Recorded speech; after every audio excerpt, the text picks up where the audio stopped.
This is the first lesson for geometry, section 1.1, which is measuring segments and angles. Since it's your first lesson, I will tell you this one's going to be a little bit longer because I will be also introducing what the expectations are for you during video lessons. The first thing you need to know is this format follows the student companion that comes with our geometry textbook. However, you will not get that textbook until open house, which I believe is on the 9th. So for right now, you need to write on a separate sheet of paper. Write on paper. There are going to be several things right now that you will have to pause and write down on your paper because you do not have that student workbook yet. That's okay. This one and next week should be the only lessons that you don't have the workbook for. Your first task, label your paper 1-1, measuring segments and angles, and write down your I can statement. Your I can statement is the learning target that you will be working to master during this section, and your mastery of that target is how you earn a grade. Pause and label your paper and write your I can statement. All right, now that you're back, we're going to go to our first example that we are going to do, which is actually example 2 in our textbook, and it is about finding the length of the segment. You need to pause and draw this segment in your notes. Now that you're back, jot down what a postulate is. A postulate is a statement that we assume to be true. We don't have to prove it. We don't have to prove that it isn't true. We assume that it is true. And this first example is going to be about finding the length of the segment. A big note that we're going to take together, just to remind us, is distance cannot be negative. I take notes with you. Distance cannot be negative. So if we want to know what JK is, that means we want to know the distance from J to K. And we're going to use subtraction. It's going to be 12 minus 5 because we can't have a negative distance. 12 minus 5 is 7. So the distance, or the length of the segment JK, is 7 units. What about KM? Pause and try on your own. All right.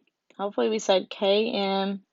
And I'm going backwards because I want it to be positive. 27 minus 12. And that is 15. So the length of KM is 15 units. We wouldn't say negative 15 if I did 12 minus 27 because that would be negative, and you can't have a negative distance. All right, let's go to example 3. You can always pause these videos at any time. And we're going to look at the segment addition postulate. In summary, it pretty much says if we have AB and we have BC, then that also, if we add them together, we would get the total of AC. I'm going to remove those colors that I just did. But pretty much, if I add this piece plus this piece, then I get the whole thing, which you're probably like, yeah, got it. So now we're going to use that, and we're going to combine that with some algebra that we know to help answer some questions. If I read example 3, it says points J, K, and L are collinear. Make a note. That just means they're on the same line.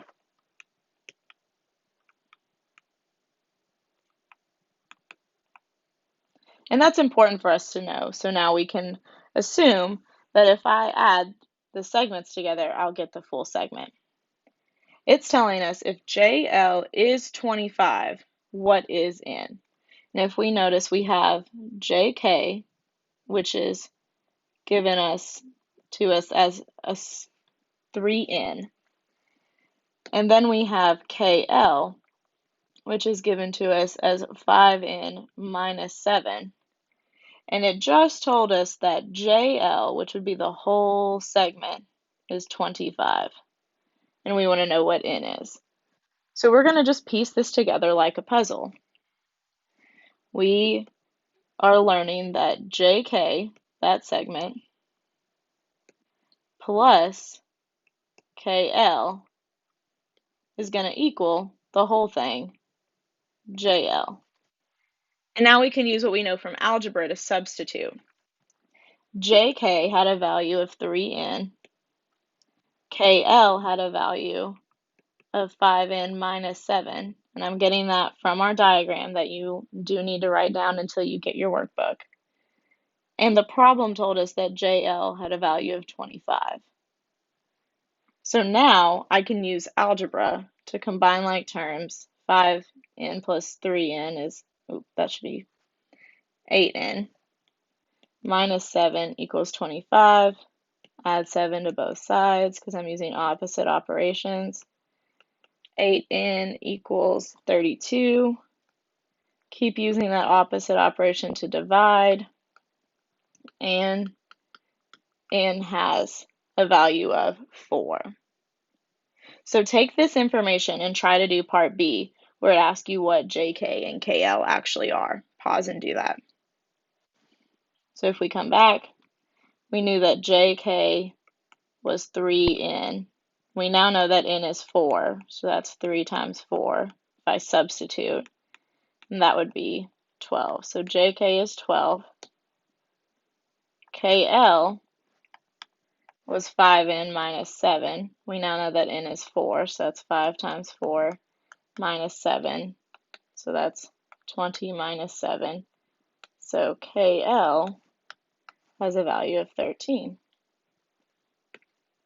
using substitution. Let's go look at example 4, where we're going to start talking about angles. I am going to ask you to pause, and it does not need to be perfect, but I do want you to draw this diagram right here and label it. Pause and do that. All right. So the protractor postulate tells us the value of the distance between the two rays. So 47 is assigned to ray EB. That means that this angle measures 47 degrees. We've also been told that 105 is assigned to EC. So this full angle measures 105 degrees. We're going to use that information to answer parts A and B. So if it was asking us for, and now this means measure, I'm going to write that down. If we want to know the measure of angle AEC, and we read this in order, so that means we start at A, we go to the vertex E, and then we come up to C. If I want to know what the measure of angle AEC is, they've actually already told us that because they told us that EC was assigned the protractor value 105. So the measure of angle AEC is 105 degrees. We're just reading that from the protractor. Now if we want to know the measure of angle BED, I'm going to change to this purple color. That means we start at B, we go down to our vertex E, and we come out to D. If we want to know the measure of angle BED,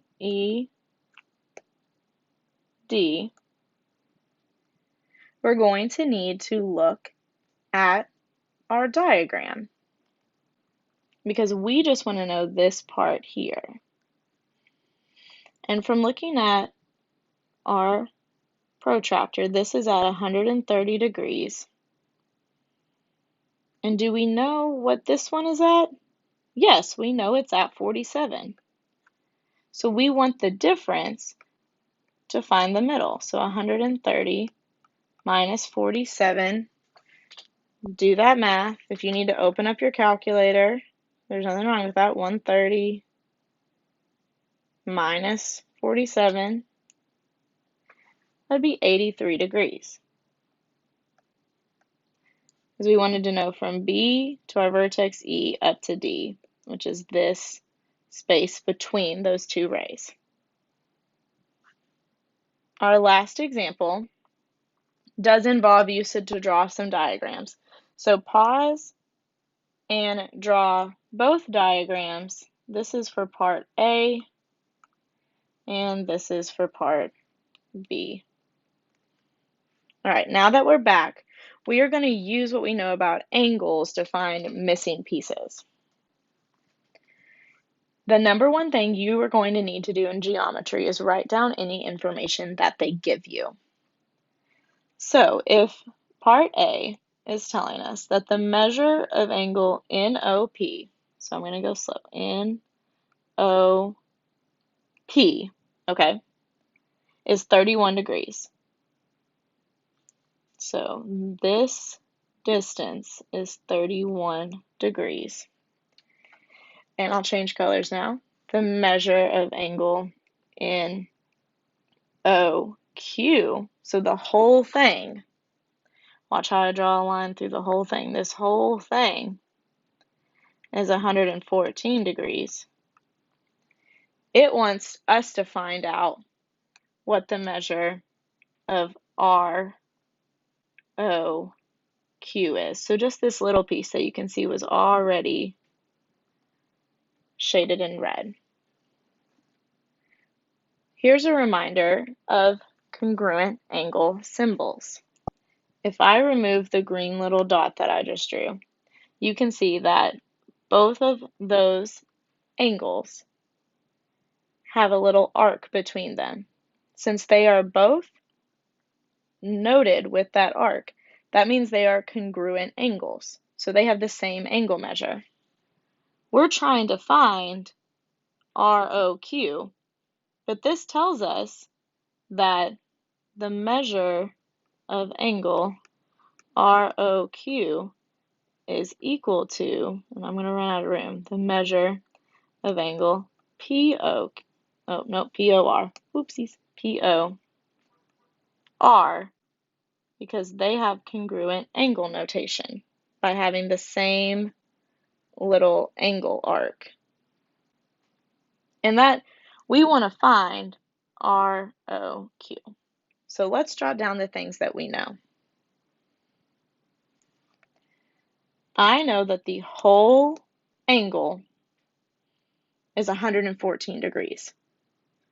So that's because the measure of angle NOQ is 114, the whole thing. And now if I add up each individual piece, that should equal the whole thing.